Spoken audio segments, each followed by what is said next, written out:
অনুপস্থিতিতে আমার বাসায় বিভিন্ন নারী এনে লাখ টাকা। এক পর্যায়ে দেখি সে নিয়মিত মদ্যপান করছে এবং মাদক সেবী বিভিন্ন অনৈতিক কর্মকাণ্ডে জড়িত। আরো ভয়ানক তথ্য হলো বিভিন্ন নারীদের সঙ্গে অনৈতিক সম্পর্কে জড়িত তিনি, যার বেশিরভাগ প্রমাণ ভিডিও সহ রয়েছে। এমনকি আমার অনুপস্থিতিতে আমার বাসায় বিভিন্ন নারী এনে লাখ টাকা বা বিভিন্ন সমস্যার সময় টাকা।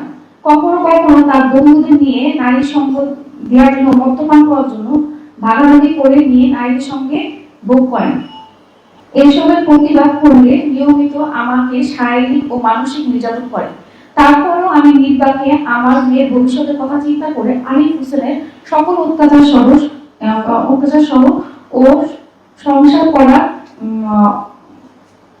অবসর আলো দেখতে পাই এবং কামরুন জাহান বিথির নামে এক মেয়ের সঙ্গে পরকীয়া জড়িয়ে পড়েন। সেই নারীকে আমার বাসায় এনে অনৈতিক সম্পর্ক চালিয়ে যেতে থাকেন।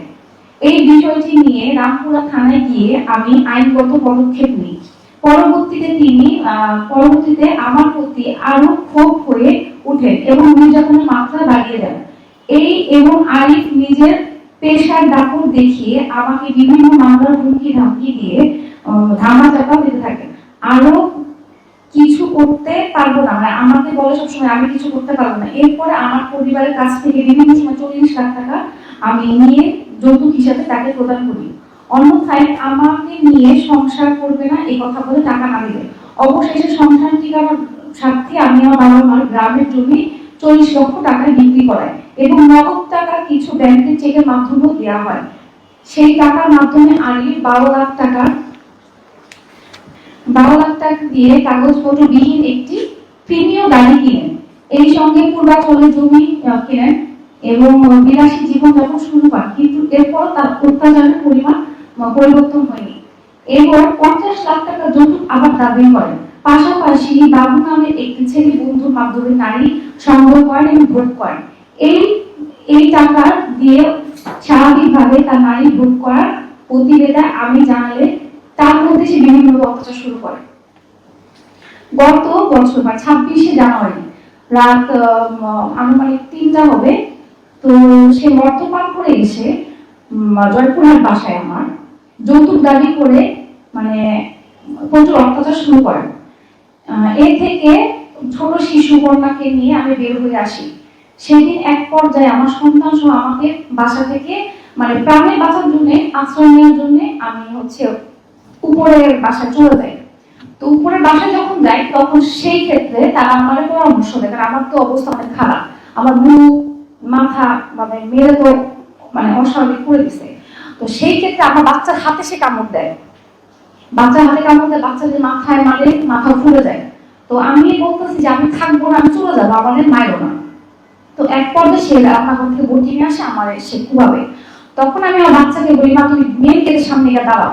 তখন সে রান্নাঘরে বটি আনতেছে, আমি মেন গেট খুলে 5 তলায় আমার যে বিল্ডিং আমি 3 তলায় থাকতাম সে 5 তলায় চলে যায়। তো তারাও সরকারি চাকরি করে। তারা আমারে বললো কি যেহেতু বড় অফিসার, আপনারা আমাদের বাসায় বেশিক্ষণ রাখতে পারবো না, তা আপনি ওনার সিনিয়রকে ফোন দেন বা তাদের সাথে যোগাযোগ করেন। তো এক পর্যায়ে আমি সাবেক যে আমাদের এসপি মহোদয় ছিল তাকে আমি ফোন দিই। এসপি মহোদয় 3:30 কি 3:40 আমার সঠিক মনে নেই, ওই চারটা এসে ওসি সাহেবকে পাঠান। তো 5 তলা থেকে ওসি সাহেব রাত 3:30 আমাকে থানায় নিয়ে যান। থানায় নিয়ে যাওয়ার পরে আমাকে মহিলা কনস্টেবল যে ছিল তার বাসায় আমার মোতায়েন করেন, যাতে আরিফ আমাকে কোনো প্রবলেম বা কোনো কিছু না করতে পারে। তো এর পরের দিন সকালবেলা আমরা এসপি সাহেবের বাসায় যাই, একটা সালিশ বিচার বিচার না, অ্যাকচুয়ালি এসপি সাহেব ওকে বোঝানোর জন্যই মূলত ওকে ডেকেছিল। তো ডাকার এক পর্যায়ে ওই এতটাই মধ্যবস্থা ছিল, তো এসপি সাহেব লাস্টে আমাকে যিনি ছিলেন উনি আমাকে বললো যে না, এসপি সাহেবের নামটা একটু বলি, হচ্ছে মিনা মাহমুদ। তো উনি আমার বললো যে আমি যদি ওকে প্রেশার ক্রিয়েট করি, এখন যদি বাসায় গিয়ে আত্মহত্যা করে, এর লাইফ মিটিয়ে নেবে। তো এক পর্যায়ে তখন আমি তাকে বললাম যে আমার তো লাইফ রিস্ক হয়ে আসে, কারণ আমার কাছে অলরেডি মেরে ফেলার চেষ্টা করছে আমার বাচ্চা সহ, আমি যে থাকবো তো আমার লাইফ রিস্কটা কি। পরে সে আমাকে 7 দিন 6 দিন কি 7 দিন আমি বাসায় ছিলাম। থাকার পরেও আমি নর্মাল স্বাভাবিক জীবনযাপন করার চেষ্টা করি তার সাথে, এবং মহিলা পুলিশও তাকে তার সাথে কথা বলার চেষ্টা করে বিষয়টা নিয়ে, স্যার স্বাভাবিক ঠিক করা যায় না, যেটা আপনার বাচ্চা আছে। সে তাদের সামনে প্রতিনিয়ত বাজে আচরণ, খারাপ ব্যবহার আমার সাথে করে। এবং আমি লাস্ট হচ্ছে মানে ঘটনাস্থলে আমার মেন যিনি উনি হচ্ছে যে সাবেক এসপি সাহেবও জানেন, এবং পুরা জয়পুরহাটের যত পুলিশ মহাদয় আছেন তারা সবাই জানেন, এবং ওসি সাহেবও জানেন যে উনি আমার সাথে কি পরিমাণ অত্যাচার করেছে।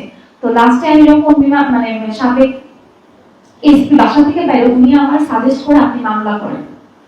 তখন আমার অবস্থা অনেক মানে আমি এত পরিমাণ অসুস্থ ছিলাম, মানে আমার বুকের হাড্ডি, মেয়ের বুকের হাড্ডি ভেঙে ফেলছে, আমার এক্সরে রিপোর্ট সবই আছে। তো আমার এক পর্যায়ে বুকের হাড্ডি ভাঙছে, ওই ঘটনাস্থলে আমার বুকের হাড্ডি ভেঙে গেছে। তো তারপরে ঢাকায় আসি, আমি চিকিৎসা হই, সুস্থ হই। কিন্তু 7 দিন যে আমি ছিলাম, আমার বাসায় 10 জন মহিলা কনস্টেবল হচ্ছে আমাকে প্রতিনিয়ত পাহারায় রাখছে, যাতে আমাকে সে মেরে না ফেলতে পারে, কোনো অত্যাচার না করতে পারে। তো এক পর্যায়ে হচ্ছে আপনার আমি 7 দিন পরে আমি হচ্ছে এসপি সাহেবকে ফোন দিই। তো উনি আমারে বললো যে কিভাবে, এখন আমরা তো সবসময় আপনাকে এভাবে পুলিশ চেক পোস্ট রাখতে পারবো না, আপনার কোনো রেজিস্ট্রেশন দিতে হবে। তখন আমি তাকে বললাম যে ঠিক আছে, আমি বাসায় মানে আমার বাবার বাসায় যাবো, আমি সুস্থ হয়ে আমি আসবো। তো এক পর্যায়ে যখন আমি চলে আসি, সে বিভিন্ন সময় মানে আমি যখন আসি তখন আমাকে আমি এসপি মহোদয়ের কাছে বলে এবং মহিলা কনস্টেবলদের মাধ্যম ধারায় আমি বাসে উঠি, সুস্থভাবে ঢাকায় এসে আমার বাবার বাসায় পৌঁছে এবং আমি বিভিন্নভাবে চিকিৎসা নিই। তো ঢাকায় আসার পর সে বিভিন্ন ভাবে আমাদের হুমকি ধামকি দেয়, আমার নামে মামলা দিবে, আমার বাবার নামে মামলা দিবে, মিথ্যা মিথ্যা মামলা দিবে, সে এগুলো বলে আমাকে প্রতিনিয়ত অত্যাচার করে। সে যে ঢাকায় আসে, দেখেন আমার বাচ্চা যে আছে দুধে ঈদ গেছে, সে কিন্তু কোনো খোঁজ খবর নেয় নাই। আচ্ছা, আমার সাথে কোনো সমস্যা, আমি তো অন্যের মেয়ে, আমার বাচ্চা তো অন্য কেউ না, ওরই তো বাচ্চা। তো ওই কিন্তু কখনো খোঁজ খবর নেয় নাই আমার বাচ্চা দিয়ে কয়েকদিনে। তো না হওয়ার পর আমি 4-5 মাস পরে যখন দেখলাম খোঁজ খবর নিচ্ছে না, তো আমার ফ্যামিলি থেকে আমার এক ভাই মানে আমার কাজিন, সে আমাদের উপদেশ বললো যে তোর যেহেতু খোঁজ খবর নিচ্ছে না, এগুলো তো ভালো না, কারণ তো হচ্ছে মানে মাদকাসক্ত প্লাস হচ্ছে অন্য নারীতে সে হচ্ছে লিপ্ত। সো এবার ইনা আবার টাকা পয়সার প্রতি অনেক লোভ আছে, সে আমার প্রতিনিয়ত টাকা পয়সার লোভ আছে এটা বলছে। বলার পর তো আমি তখন ভাইয়ার কাছে জিজ্ঞেস করবো, ভাইয়া আমি কি করবো? তখন সে আমার প্রথম বললো কি, যেহেতু চাকরি করে, যেহেতু তুই সংসার করতে চাস, মানে আমার মেয়ের ভবিষ্যতের কথা চিন্তা করে আমি কিন্তু সংসারটা করতে চেয়েছি, কারণ আমি চিন্তা করেছি যে আমি কিছু করে আমার বাচ্চাটার ভবিষ্যৎ অন্ধকার হয়ে যাবে, আমি তো মা, আমি তো সন্তান ছাড়তে পারবো না। তো তখন ভাইয়া আমার বললো কি যে তুই কোর্ট কাছারি যাস না, কোর্ট কাছারিতে গেলে অনেক প্রবলেম হবে, এর থেকে তুই মানে সাময়িক ভাবে তুই হচ্ছে আইজি বরাবর তুই একটা অ্যাপ্লিকেশন দে। তো আইজিবির কাছে অ্যাপ্লিকেশন দেওয়ার পর তার 7 দিন পরে রাজশাহীতে যায়। যাওয়ার পরে হচ্ছে আমাকে 29শে জুন মাসে ডাকে, ফার্স্ট 29শে জুন মাসে আমি সাক্ষী দিয়ে আসি, যে যখন প্রমাণ আছে, প্রমাণ সব কিছু দিয়ে আসছি। এবং দিয়ে আসার পর 30 তারিখে ডাকছে। সে ডাকার পর সে বলতেছে যে মানে যাই বুঝতে মানে বলতে যে মানে ওই 9 তারিখে মারধর করে নাই, ওই নেশা মানে মদ্যপ পান করে না, কোনো টাকা পয়সা নেয়নি, এগুলোকে এসপি সাহেবকে বলে আসছে, তার সে কোনো কিছুই নেয়নি।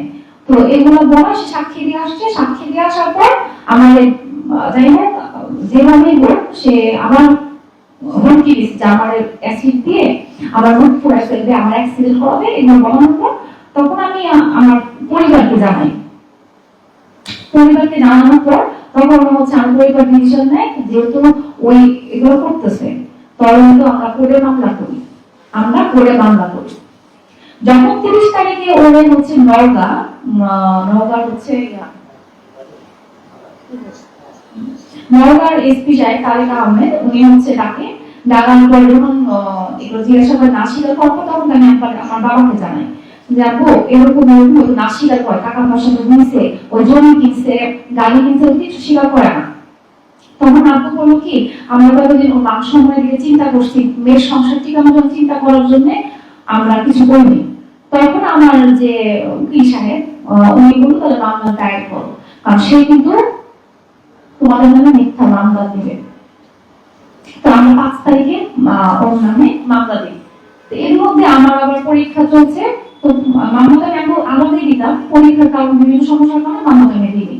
আর আমিও শারীরিকভাবে প্রচুর অসুস্থ ছিলাম। যখন আমার ছবিটা দেখবেন তখন আপনারা বুঝবেন যে কি পরিমাণ আমি অত্যাচার হয়েছি।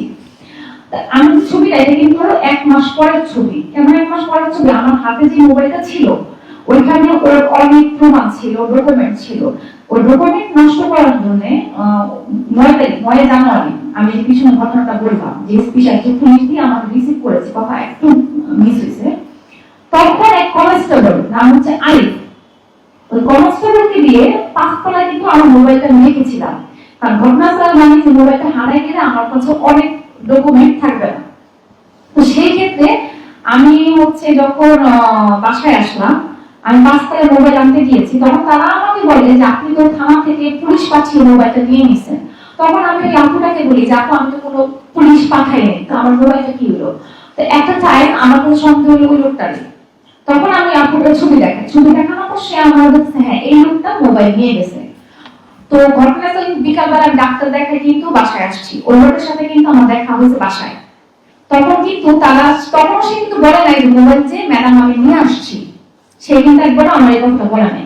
রাত 11টা বাজে আমি ফোন দিয়েছি, সে বলতেছে না মোবাইল নিয়ে আসেনি, ফার্স্ট এসে নাক স্বীকার করছে। সেকেন্ড টাইম ফোন দেওয়ার পর স্বীকার করছে হ্যাঁ সে মোবাইল নিয়ে আসছে। তো ওইখানে আবার অনেক প্রমাণ ছিল, আর এখন যেটা আছে ঠিক আছে, ওখানে মানে প্রমাণ হচ্ছে সে অভিযুক্ত, কিন্তু আরো প্রমাণ হচ্ছে যে আমার বাবার টাকা পয়সা দিছে, ওগুলো অনেক ডকুমেন্ট ছিল আমার ওই মোবাইলে। তো মোবাইলটাও সে টেকনিক্যালি মানে তার দোষ গুলো ঢাকার জন্য সে টেকনিক্যালি মোবাইলটা সরাই ফেলছে আমার কাছ থেকে।